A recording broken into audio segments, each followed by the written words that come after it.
You're listening to JoCo's One Small Step, a podcast framework provided by National Public Radio's StoryCorps. One Small Step is an effort to remind us of the humanity in everyone, even those with whom we disagree.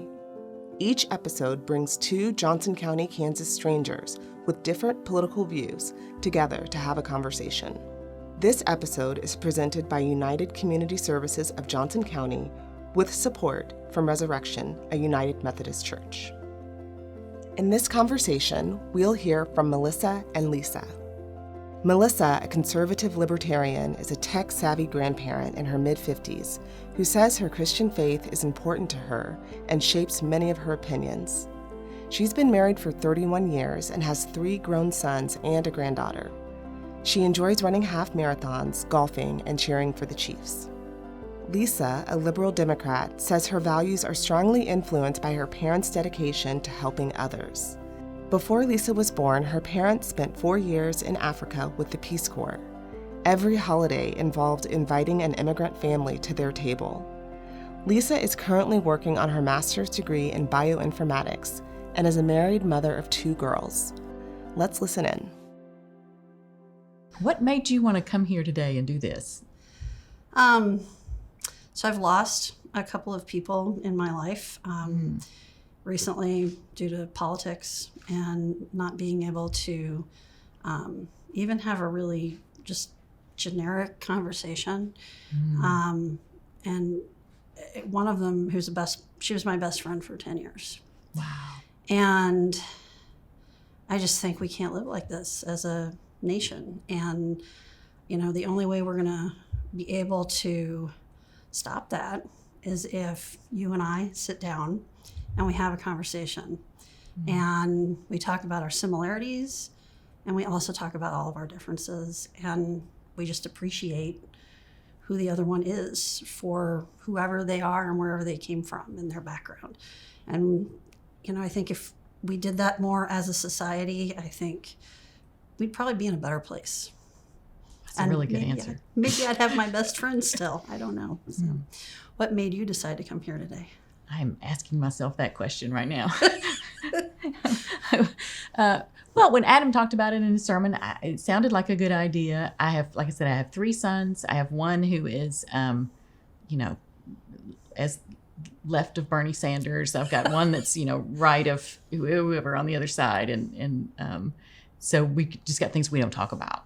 And it's like, is that really the best way, just to have things that are completely off limits? Or is there a way to disagree respectfully? I don't know. That's got to be hard. Yeah. Well, we just don't talk about it. We talk about other things. We just don't talk about politics. You got to remember that, though, right? Sure. Yeah. That's hard. Who has been the most influential person in your life, and what did they teach you? I feel like Jesus is like too pat of an answer to say, but I feel like I need to give him the nod first. I would say, probably my husband. We married fairly young, obviously, if I've been married for 31 years. But he's a really good person, and he inspires me to be a better person. So I tell people he's a saint. But no, I think being together for 31 years, you start to listen to each other on a different level. You understand each other better. And I don't know. Who is the most influential person in your life, and what did they teach you? I would say my father, who was an atheist. Wow. He grew up Jewish, and he completely denounced Judaism for a whole host of reasons. But he embodied all of the values of Christ. On 9/11, my father was a professor at Michigan State University, and 9/11 comes and he hears about it, and he runs into a Muslim woman who I think was Pakistani or I don't know, but she was wearing a hijab, and he said, they're going to target you. You need to find a safe place for your family. because even though you had nothing to do with this, people are going to come after you. And that was his very first, he wanted to make sure people were going to be taken care of. And he was always doing that. He was a professor, so like I said, we always had international students come, and we invited them into our home, and he was always just taking care of people who didn't have maybe the same opportunities or the same lifestyle or whatever. He just made sure that that people who were what's the word I'm looking for? I mean, Jesus said, right, vulnerable. That's what okay. Anybody who was vulnerable, he was making sure that they were being taken care of. And that went for all of his work stuff, where he helped farmers who were up against big ag, to, people that he ran into in the supermarket, or to this random woman who was wearing a hijab on 9/11. So. Yeah. Is your father still living? No, he passed away a couple of years ago. It was really hard. I lost my father in 2020 also. Yeah. Oh, wow. From COVID? No, he had a lot of other health problems, but yeah. So did mine. Yeah. I'll make you go first this time. Could you briefly describe in your own words your personal political values? So I'm a Democrat. I'll say that. I don't know if that really describes my political values necessarily. I think, as you pointed out, there are people who are farther left of Bernie Sanders. I don't think I'm quite there. But I do believe in community and keeping communities safe. And so in my head, that involves not having guns in an area where anybody who wants to can shoot up a school. And it involves making sure we're taking care of the environment. It involves being able to make choices about my body and other women who have the opportunity to do that as well. Especially considering I think there are repercussions sometimes that we don't always think about in relationship to those laws. So I guess as it really all comes down to that community, that we need to take care of each other. We need to be kinder to each other, and to our environment and our world around us. So okay. Could you briefly describe in your own words your personal political values? I would say I consider myself more of a libertarian, but probably vote Republican more than Democrat. I think that community safety is very important, also, like you said. But I think the government needs to stay out of people's business more instead of telling everybody what to do, what to think. I think that I think that life is really important at every stage, and I, feel like the Second Amendment is important, but there could be limits on it as well. I also hate when some guy shoots up a school, but I'm not sure more gun laws and more gun restrictions is always the best way to fix that kind of thing. So I think we disagree on virtually everything. I think we probably do. But it's interesting because you said about community safety, right? And I think it's a matter of how we get there, right? So, like speaking for myself, I think that involves fewer guns, and in particular, the really awful giant ones with the magazines and automatic ones. And I don't know what you believe, but I'm guessing. Well, no, you tell me. Let me hear that. So, what do you believe? Yeah, I think some of those high capacity magazines, some of those fully automatic weapons, probably don't belong to certainly to children, for people maybe under 21. But my husband's a hunter. He uses a shotgun, not a fully automatic high capacity magazine, but kind of the libertarian tendencies. I don't like the idea of the government telling people that they can't own these things if they're law abiding citizens and responsible people. It makes me squeamish to think of the government coming in and banning them completely across the board. So what makes you squeamish? Just the intrusiveness of the government telling you can't have that because we know better than you, and even though you're law abiding completely down, there's nothing that says that you're going to do anything bad with it. We don't think you should have it, so we're going to take it away from you or not let you have it. My older daughter was in our local public elementary school at the time of Sandy Hook, and I realized, I think she was probably in third or fourth grade, and I was worried that she would hear.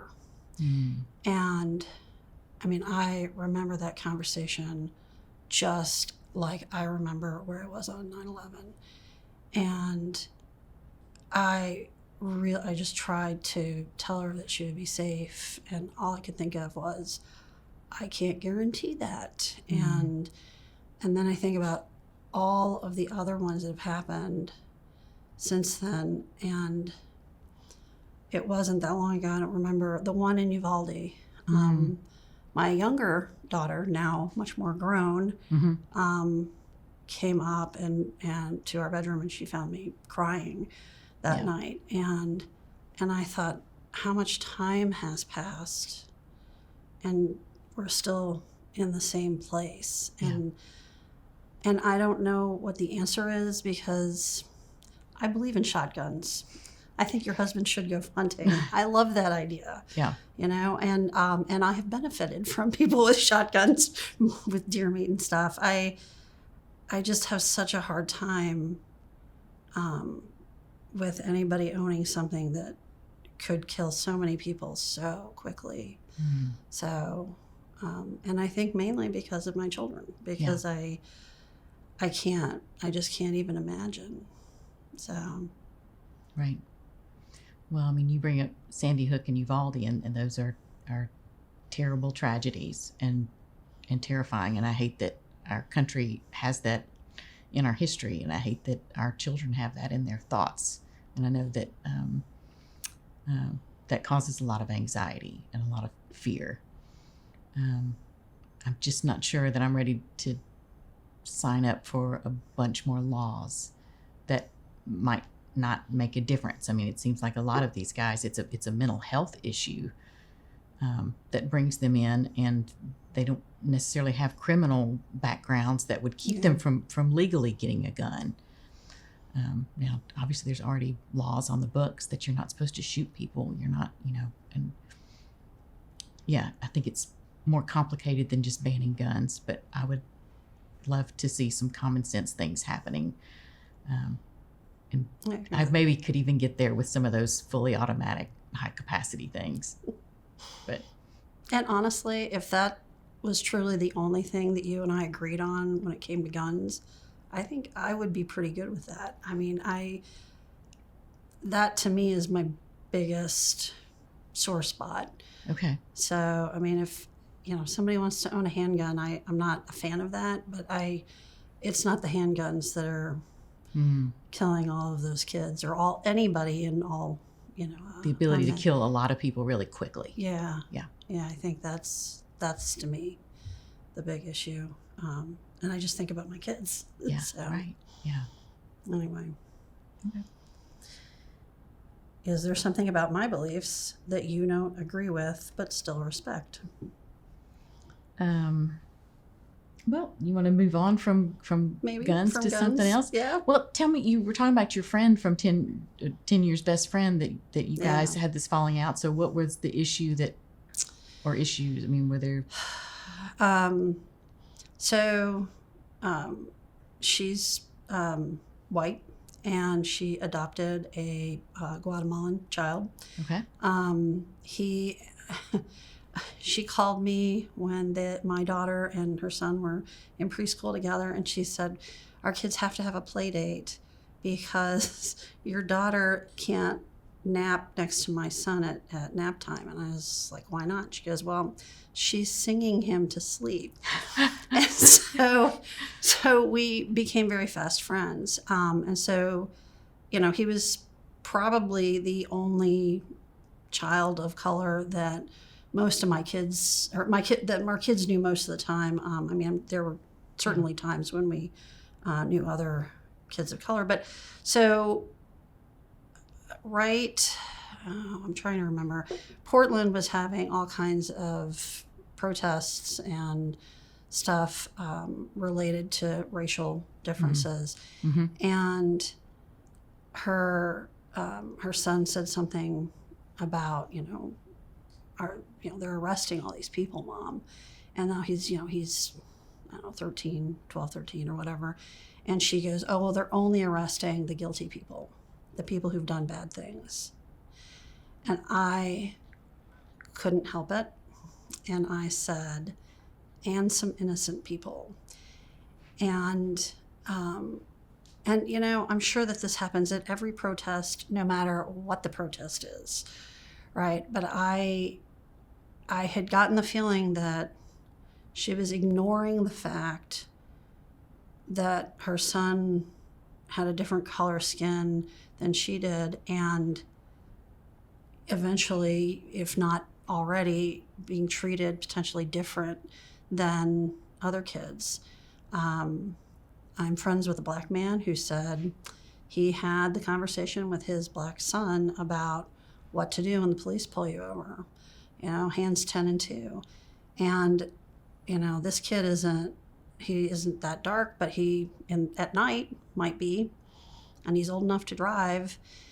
And I just said, I just don't think you're having these conversations. And I think eventually she came away with, I'm calling her a racist.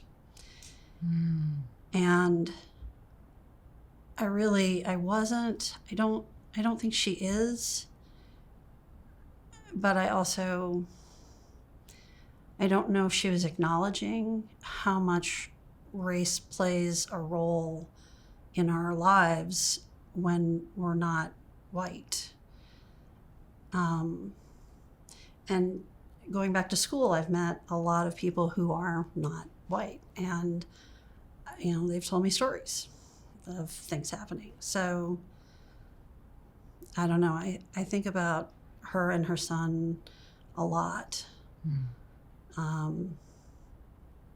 Yeah. Well, and obviously I think racism is bad. I probably see a lot of things differently than you on that. I have, it's stupid to say I have black friends, right? But I do. I have black friends. I have a really good friend that I just had coffee with in Oklahoma City. I was driving down to Dallas to see my granddaughter. And to me, it seems like a lot of people in this country want to point out that we're different instead of pointing out that we have so much that's the same. That, my friend in Oklahoma City is a little older than me, and, she's got concerns about her children and her grandchildren. I've got concerns about my children and my grandchildren. And, it seems like a lot of people want to get everybody riled up and upset about all the things that are different about us, instead of saying, we're all created in God's image, or if you're not religious, that we all have value because we're people. And it often seems to me that the more liberal side wants to focus more on dividing people up by race, and instead of that whole idea of everybody has value. Everybody has, when the Black Lives Matter stuff first began, and people would say, well, all lives matter, and they were told, well, that's a racist thing to say. And I was like, I'm not sure I understand why all lives matter is a racist thing to say, because I believe that includes Black lives and brown lives and everything. So Have you had that conversation with your friend in Oklahoma? I mean, have you ever talked about race? Not specifically, no. I mean, we talked about our lives, our joys, our concerns, yeah. I'd just be interested to know, like, does she experience racism against her, you know, in other areas of her life? I mean, obviously you are very loving and care for this woman.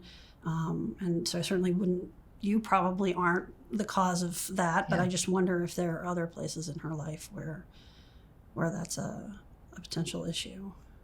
Yeah, I'm sure she has experienced, you know, people treating her badly because she's Black or because she's a woman or because she's elderly, right? Yeah. Haven't you had people treat you bad because they make an assumption about you? And but you know, it seems disingenuous to say that, you know, all Black people have this victimhood because all white people have all the power. And I don't know how that helps us to move forward. Instead of just saying, can't we just say, you know, racism is bad? Be nice to everybody. So, and I agree. I mean, I don't think it helps anybody to, you know, have victimhood. I think that's not helpful to anybody. So I don't know. I can't remember if it was a sermon or not. It may have just been a small group study here, but there was somebody who did, I know, it was Pastor Cheryl. And she's awesome. She is awesome. I love her. And she did a whole thing on racism and just exploring racial issues and whatnot. She did like a 6-week series or something like that. Yeah. And what I found, what I thought was interesting is in Kansas City, we are very divided by race. And when you mean geographically? Geographically, it's just amazing. Mm-hmm.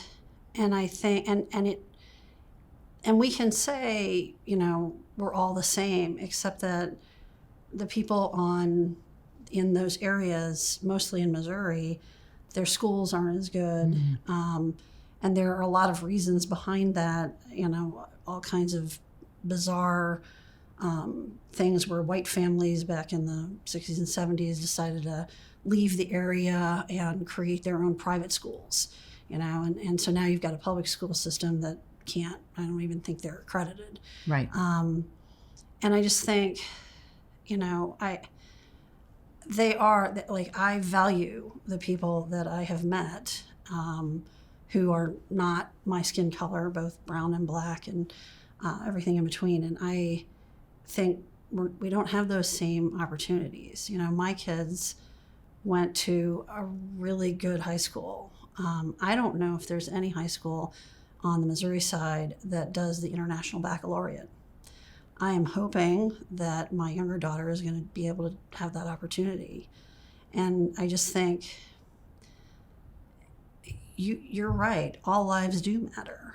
But that means that people who are more vulnerable probably need to have more attention, just like we're women, right? And you're a smaller woman than I am, and my guess is it's a little scary sometimes in certain areas where you might not want to walk alone, right? And we should be more careful to take care of you than, say, my husband, who's 6'4" and big guy and can take care of himself, right? And so I just think both of your lives matter. It's not that I don't think that. It's just that I think we probably need to watch out for you a little bit more than we would for my husband.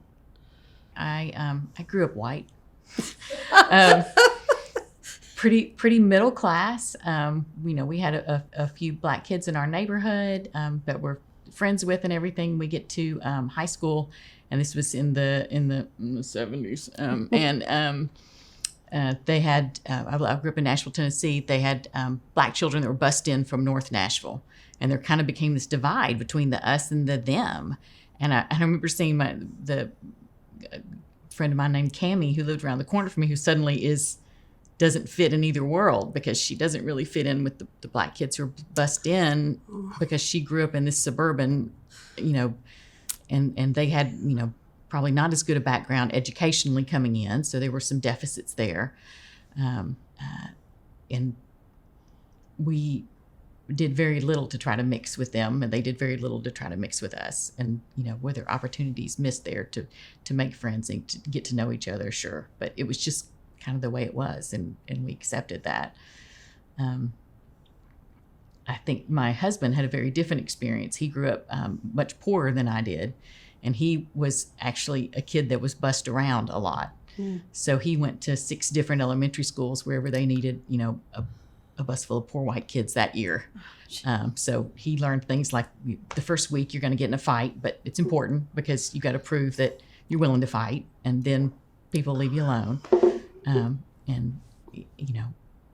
I would say he is probably one of the least racist people I've ever met in my life, because he kind of understands what it's like to be the minority. And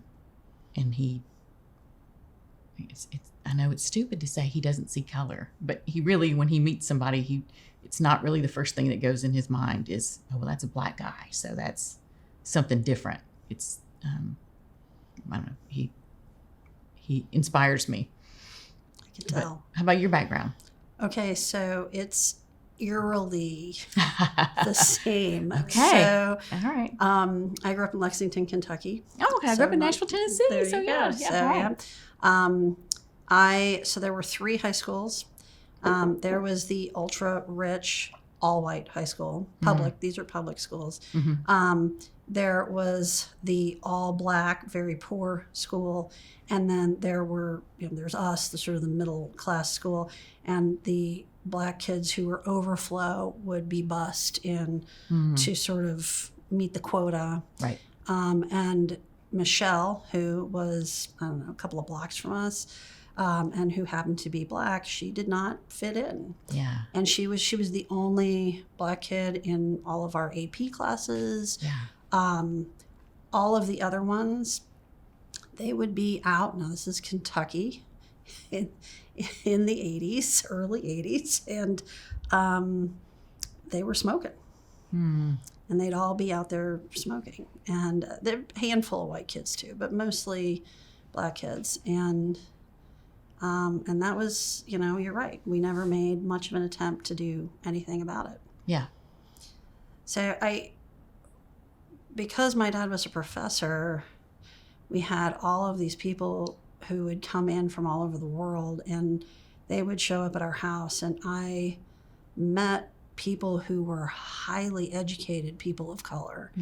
And so I didn't just have the version of the black kids who weren't necessarily of best education. Who were out back smoking. Who were out smoking, right, exactly. Yeah. So I feel like, when I look at my parents' generation, right, they wouldn't have even gone to school maybe with black kids. And I went to school with them, even though I didn't mix with them. But my children, my youngest son played football, he was forever hanging out with his football friends, and a lot of them were black, and we did have the conversation about, if you guys are pulled over, and this kid drove a Mercedes, I said, if you guys are pulled over in Mission Hills, like don't be dumb, just be respectful, be normal, because they're big football guys, right? But so I like to feel like, just based on my personal experience, that racism and things are getting better in this country. And I don't think we see that in the headlines.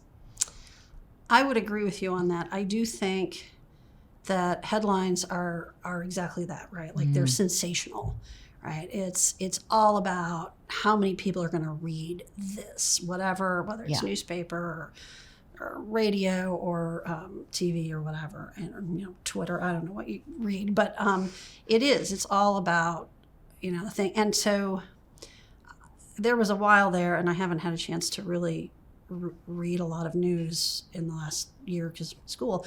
I had Fox News, NPR, and what's the British very liberal paper. I can't remember. It begins with an E.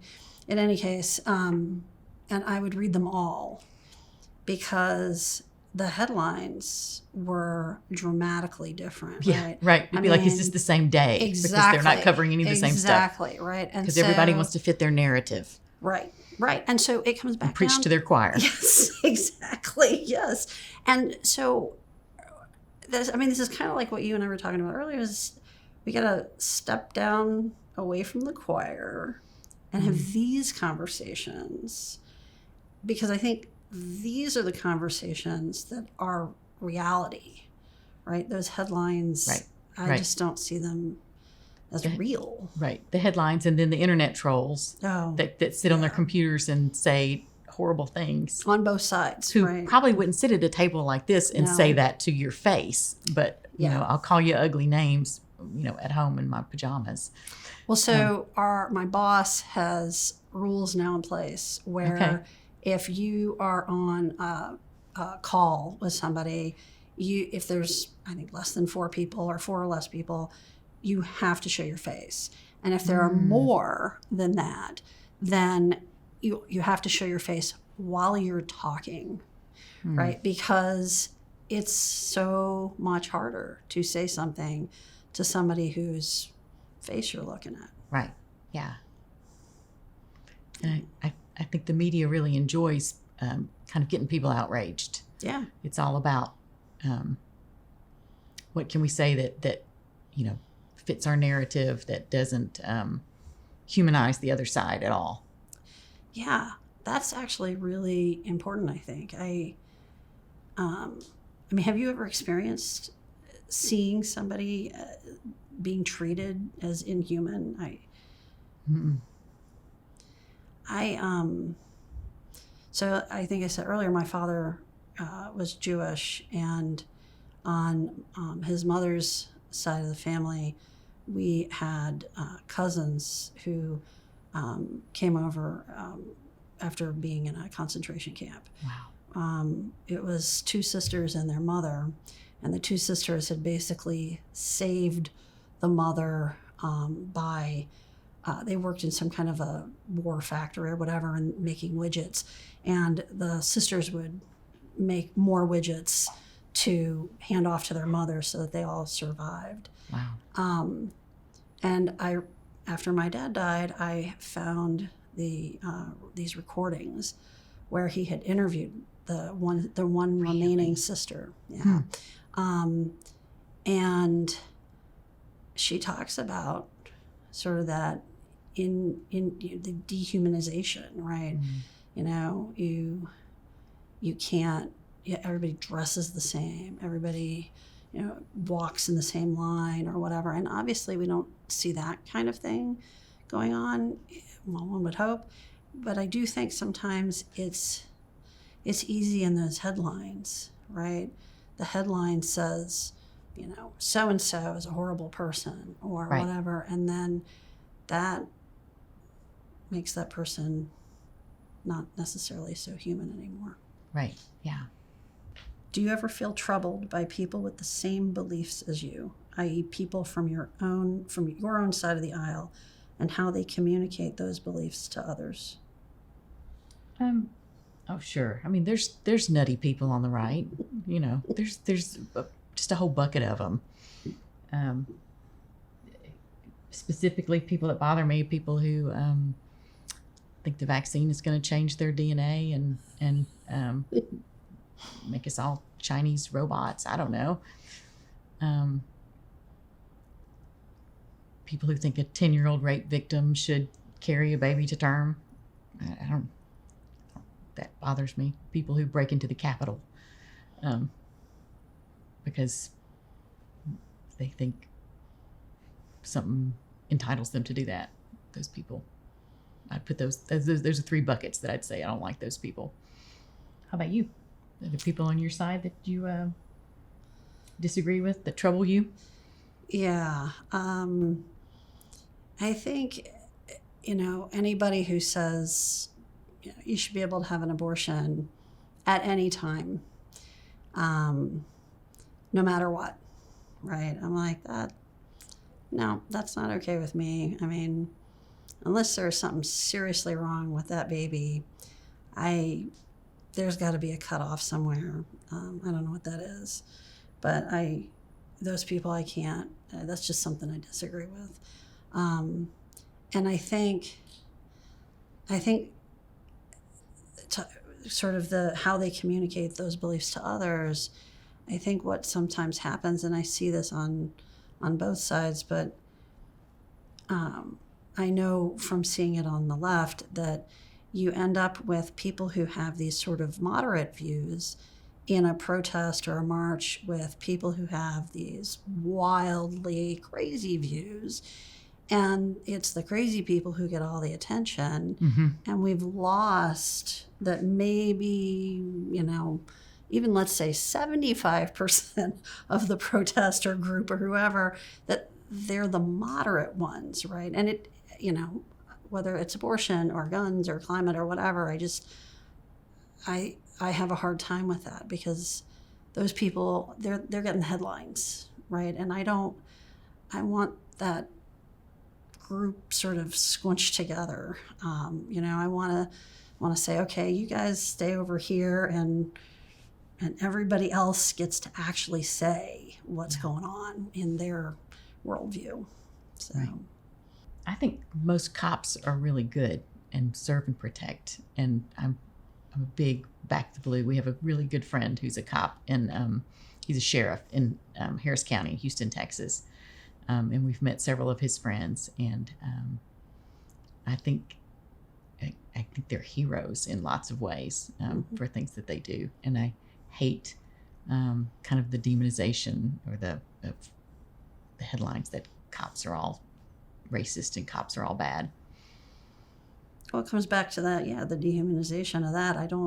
I agree. I don't think that all cops are bad. I think there probably needs to be better training on how to handle people who, may not be 100% mentally okay, or how do we handle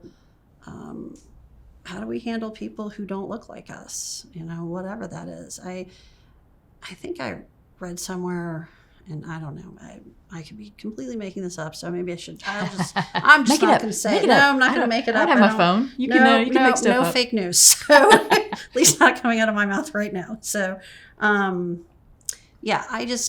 agree. I think cops are really important. I don't know any.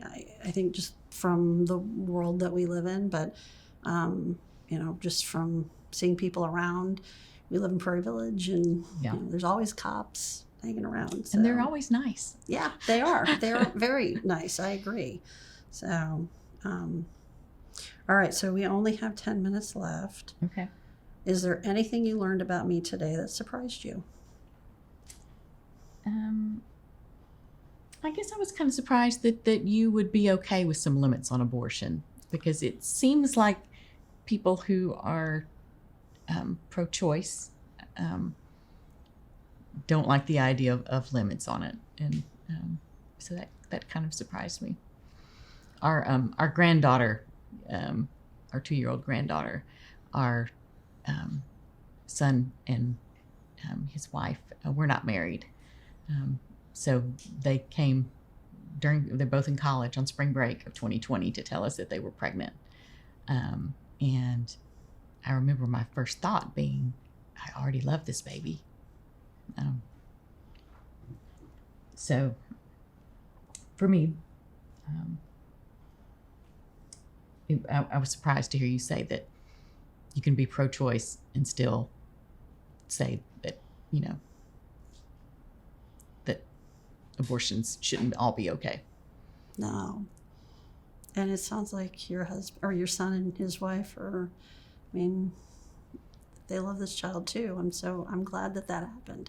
Yeah. Right? Yeah. She's awesome. She just, like I said, she just turned 2 and they're married now, and both graduated from college. So we're very proud of them. And yeah. That's awesome. That's really nice. To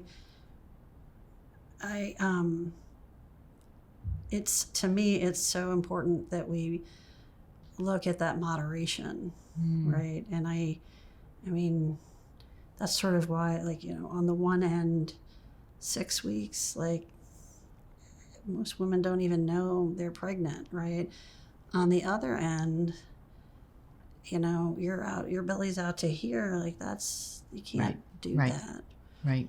And what we find is the one side yelling, you want women to die in the back alley, and the other side saying, you want to kill all these babies right at 9 months. Yeah. Instead of saying, okay, so women are in trouble, and how can we love them and support them and help them to make decisions. And, it's hard because even at 6 weeks, I see it as a life that is sacred and it has never existed before, will never exist again. It's unique. So to me, even at 6 weeks, it's hard to say, oh, that's a baby. But yeah. So I find it interesting because this is clearly an emotional thing for you. Because we sort of started off and you said you're a libertarian and that it's true. You want the government out of your right. life. And so how does that reconcile? I think what the people on the right would tell you is, well, because the fetus is not part of a woman's body. It's its own person. So the libertarianism comes in to protect that person who doesn't get a say in the abortion, that every abortion, half the people die. Right. So that's, I don't know, that to me, that sounds kind of like a pat, trite answer. I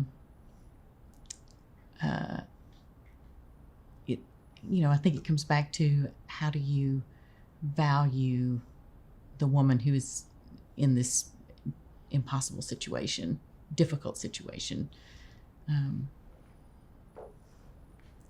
while also acknowledging that life is special.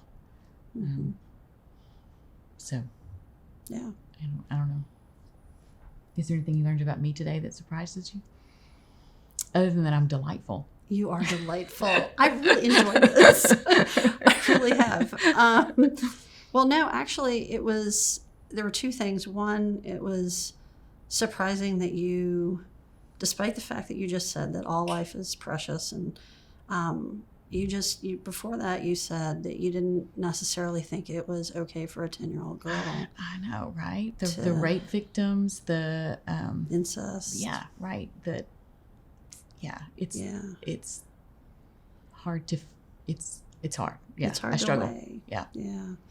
And then I think the other thing is that you said you would be willing to sort of consider the automatic weapons, and I found that very interesting, because especially considering you were saying, your husband has a shotgun, and a lot of times people that I've known who have shotguns often will also have automatic weapons, which I've never fully understood, because it's for when the zombies come. Yes. Maybe that's it. Or for the people who've been vaccinated. And now they're zombies. The Chinese zombies. Robots. Yeah, robots for zombies. Yeah, exactly. So, right. Yeah. So anyway, I think that was an interesting find. So. Yeah. Well, I think, the extremists, that any law against guns means they're going to come take all of your guns. It is disingenuous. And well, abortion's the same way, right? Sure. Right. So, yeah. But, I know women who have had abortions and regretted them.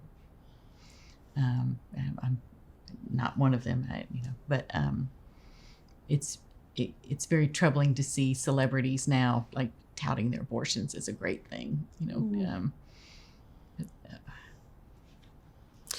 So my grandmother had a best friend, and they were pregnant at the same time. And at 8 months, her best friend got into a car accident. Now, this is back in the 40s. So, and the baby was dead. And she had to wait a whole month. before they were allowed to induce the baby. And people would come up to her and say, "Oh, let me pat your stomach." And my grandmother said, it was so awful. She would hide away. And I just think there has to be common sense. Common sense. It's exactly what I was thinking when you were talking. Common sense. Some common sense. Yeah. Some compassion. Yeah. While also to respect the value of life too. Yeah. Was that who you expected me to be? Yes and no. Okay. Honestly, I didn't know that you would be a libertarian. I figured you would be further to the right. So I feel like you have some like more moderate right, but of course that, is sort of what we're talking about, right? Is that my assumption was that you would be further, and the reality is that you are probably closer to the middle than what I was expecting. So was I who you expected to be? No, I didn't expect you to be so nice. I thought you'd be more guarded, maybe. I don't know. Okay. I feel like when we sometimes outside of this, when you try to have conversations, people automatically get defensive, right? A lot of triggers that, you just say certain words and all of a sudden, it's the whataboutisms. Oh yeah, well, Yeah. You bring up the Capitol. Well, what about all the riots with the Black Lives Matter? So I have a follow-up question. Is that okay? Can I ask a follow-up really quickly? Okay. So we started and you said that you have one son who's left of Bernie Sanders and another one who's far right. Yeah. And you said that you don't talk about politics. We don't. So we just had this great conversation, you and me. Yeah, we did. Do you think that you could do that? I would be willing to. I think we've had so many attempts that have gone badly that I don't know that my left of Bernie son is interested in talking about politics, because he just thinks we're trying to persuade him, convert him, fix him.